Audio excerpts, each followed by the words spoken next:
Welcome back to Celebrating Culture. We're here tonight at the Italian American Sports Banquet Hall of Fame, and we're thrilled to have Louis Tallarini from New York with us tonight. Louis, welcome to New Orleans. Thanks for having us. Thank you. So great to be here. It is an amazing city. What you guys do in New York, the Columbus Day Parade is fabulous. Well, we're very proud of our Italian heritage, and we've been fortunate to have been blessed with the parade in New York, and we organize it every year. Actually, we organize it year long. You know, it happens every day on Columbus Day. So 35,000 people in the marching? Well, with 35,000 people marching, and we have about 1 million spectators if we have good weather. And we're broadcast on WABC and in many other regions around the country, and in Italy as well. So the Italian influence in New York, I mean, that is legendary. Big. It's big, yeah. And it goes back, what started the parade? Well, there were some ancient Columbus Day parades, but the ones that really are connected with our foundation started in the 1920s with Generoso Pope, who was the founder of the modern day Columbus Day Parade. Generoso was an Italian-American immigrant who worked in the sand mines in Long Island, and when the company he worked for went broke, he wound up buying it in a bankruptcy, and he became the largest supplier of building materials in the world. Okay. While they were building Manhattan. And he was a big supporter of Italian heritage in the United States.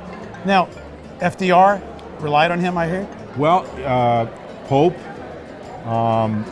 his job during World War II was to raise money in the Italian-American community. And it was, it was kind of with Italy and the war and everything, it wasn't an easy thing to do. But he would travel America and raise war bond money for the war effort. You guys do a lot of philanthropy. So this parade brings the Italian community, honors the culture, the heritage. What are some of your main priorities in philanthropy? Well, our main priority is scholarship and education, in addition to cultural support for the Italian-American community. We grant in excess of $2 million a year in scholarships for grammar school, high school, college, and with the Zeffirelli scholarship awards for art as well. And is that based on need, or what determines how that happens? It's based on need and academic qualifications.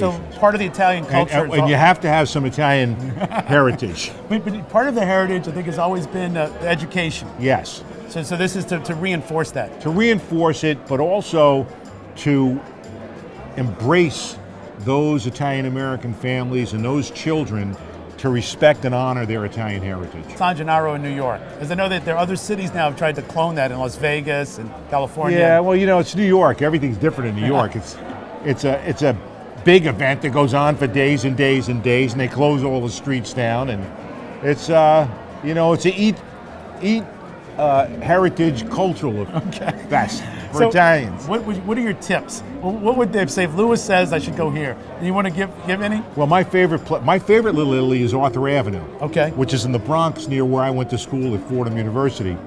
And the place you have to visit is the public market that was built by Mayor LaGuardia. Perfect, okay. It's a great place.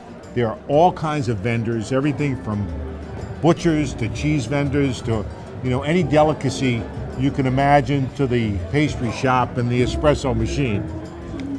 So so those are the good things to see. Any certain dish, like we hear the spaghetti or the pizza, New York pizza, what things would you recommend making sure someone eats when they go visit New York? Well, there's no question. You have to have the clams oreganato. Oh. Because the clams are local. All right. Right? We have Long Island and we have a huge supply of seafood. Okay. Those are my favorite. And any tips you have for the next generation of Italians growing up, or what it needs to be a success today in America? Respect and learn your culture. Beautiful. Especially the language, because when we lose the language, we lose our culture. It's beautifully said. Okay. Louis, thank you, thanks for coming into New Orleans. Thank you. you. Look forward to seeing you in New York. Thank you so much. Right. Bye-bye. We'll be Thank right you. Back. Ciao.